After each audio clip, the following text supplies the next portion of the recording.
Sex mit einem Menschen, der narzisstische Züge zeigt, kann sich anfangs wie eine Offenbarung anfühlen. Intensiv, leidenschaftlich, vielleicht sogar wie ein Befreiungsschlag. Doch genau das macht es so gefährlich. Was sich zunächst wie Liebe anfühlt, entpuppt sich oft als ein Spiel um Macht, Kontrolle und emotionale Abhängigkeit. Viele merken erst zu spät, dass sie sich in einem Beziehungsmuster wiederfinden, das sie schwächt, verwirrt und letztlich zerstört. In diesem Video beleuchten wir 7 Warnzeichen, die dir helfen können, solche Dynamiken frühzeitig zu erkennen und dich davor zu schützen. Was sich am Anfang wie tiefe Verbundenheit anfühlt, ist oft ein Spiel aus Idealisierung und Vereinnahmung. Der Narzisst überschüttet dich mit Aufmerksamkeit, Komplimenten und Nähe. Ihr schlaft früh miteinander. Es ist leidenschaftlich, intensiv, fast überirdisch. Und genau das fühlt sich an wie Liebe. Doch wenn du genau hinsiehst, merkst du, es geht weniger um dich als um die Wirkung, die du auf ihn oder sie hast. Du wirst bewundert, ja, aber nicht als Mensch, sondern als Spiegelbild für das eigene Ego. Diese Form von Nähe dient nicht dem gegenseitigen Wachstum, sondern dem Aufbau einer Abhängigkeit. Je stärker deine Bindung, desto mehr Kontrolle. Das vermeintliche „Ich brauche dich“ bedeutet in Wahrheit: Ich brauche, was du in mir auslöst und wie du mich fühlen lässt. Es geht nicht um Verbindung, es geht um Besitz.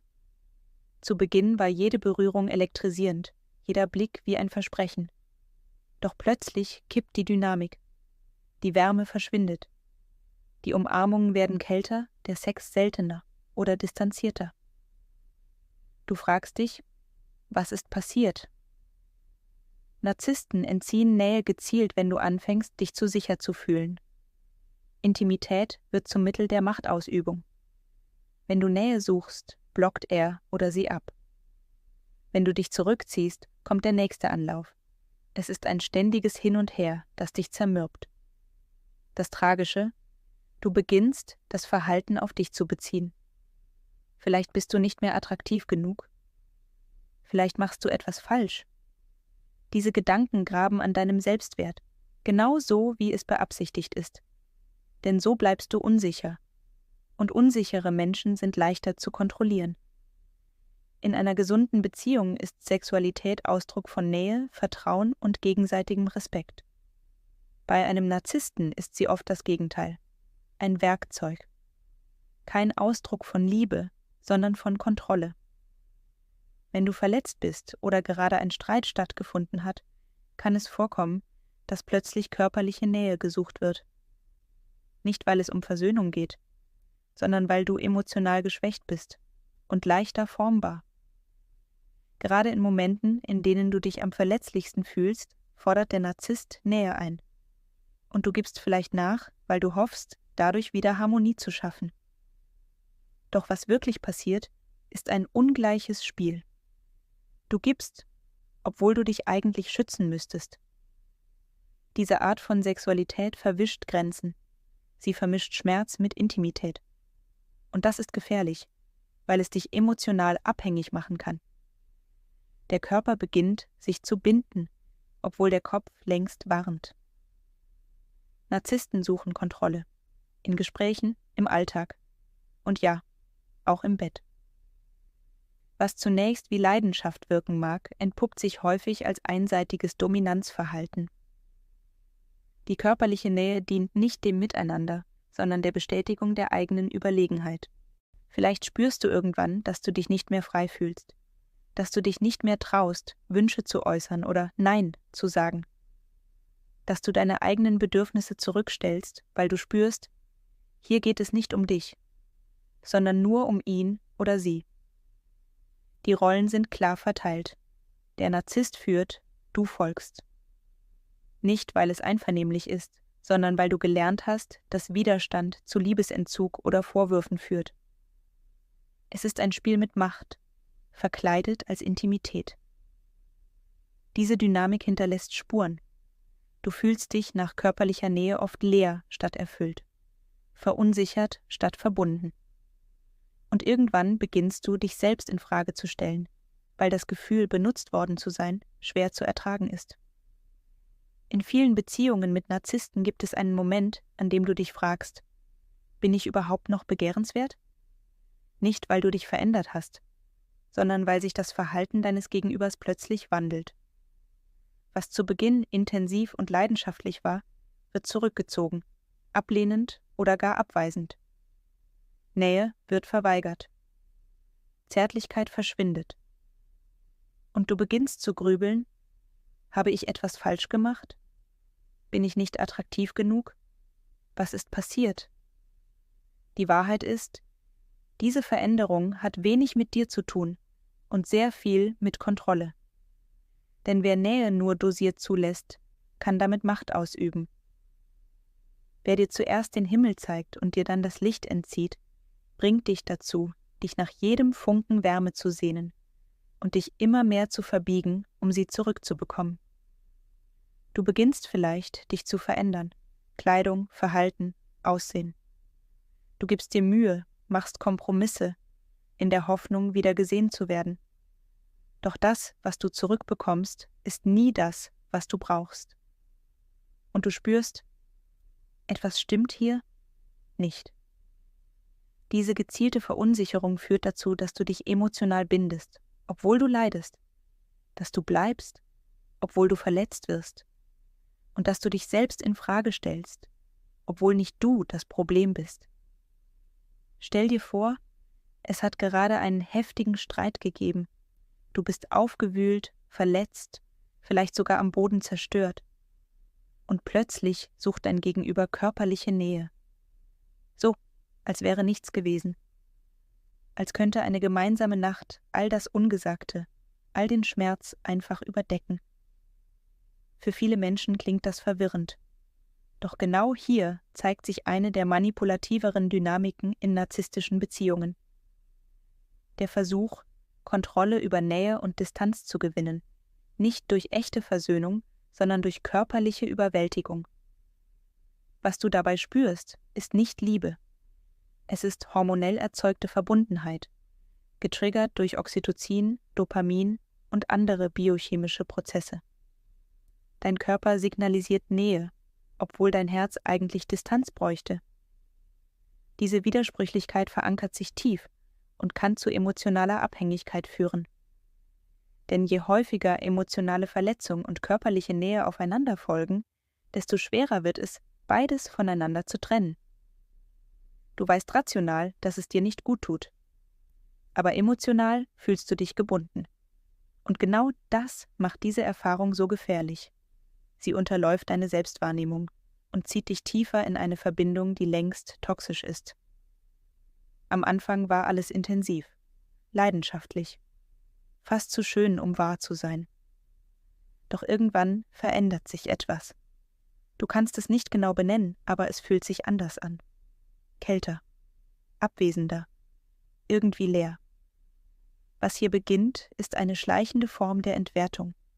Sie zeigt sich nicht durch offene Ablehnung, sondern durch das, was fehlt. Der Blick verliert an Tiefe. Berührungen werden mechanisch. Und das, was einst Nähe war, wird zur Routine ohne Verbindung. Diese Art von Distanz ist besonders perfide, weil sie nicht laut ist. Sie kommt leise.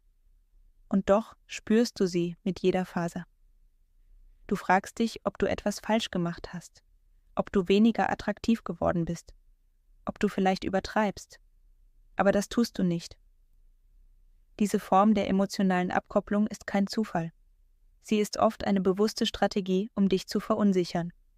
Denn wenn du an dir zweifelst, wirst du formbarer, bereiter, dich anzupassen, um wieder das zu bekommen, was du am Anfang gespürt hast. Doch dieses Anfangsgefühl, das war kein Versprechen. Es war ein Köder. Und die Entwertung ist der Haken, an dem du dich nun aufreibst. Am Anfang war alles intensiv, leidenschaftlich, fast zu schön, um wahr zu sein. Doch irgendwann verändert sich etwas. Du kannst es nicht genau benennen, aber es fühlt sich anders an. Kälter, abwesender, irgendwie leer. Was hier beginnt, ist eine schleichende Form der Entwertung. Sie zeigt sich nicht durch offene Ablehnung, sondern durch das, was fehlt. Der Blick verliert an Tiefe. Berührungen werden mechanisch. Und das, was einst Nähe war, wird zur Routine ohne Verbindung. Diese Art von Distanz ist besonders perfide, weil sie nicht laut ist. Sie kommt leise, und doch spürst du sie mit jeder Faser. Du fragst dich, ob du etwas falsch gemacht hast, ob du weniger attraktiv geworden bist, ob du vielleicht übertreibst. Aber das tust du nicht. Diese Form der emotionalen Abkopplung ist kein Zufall. Sie ist oft eine bewusste Strategie, um dich zu verunsichern. Denn wenn du an dir zweifelst, wirst du formbarer, bereiter, dich anzupassen, um wieder das zu bekommen, was du am Anfang gespürt hast. Doch dieses Anfangsgefühl, das war kein Versprechen, es war ein Köder. Und die Entwertung ist der Haken, an dem du dich nun aufreibst. Am Anfang war alles intensiv, leidenschaftlich, fast zu schön, um wahr zu sein.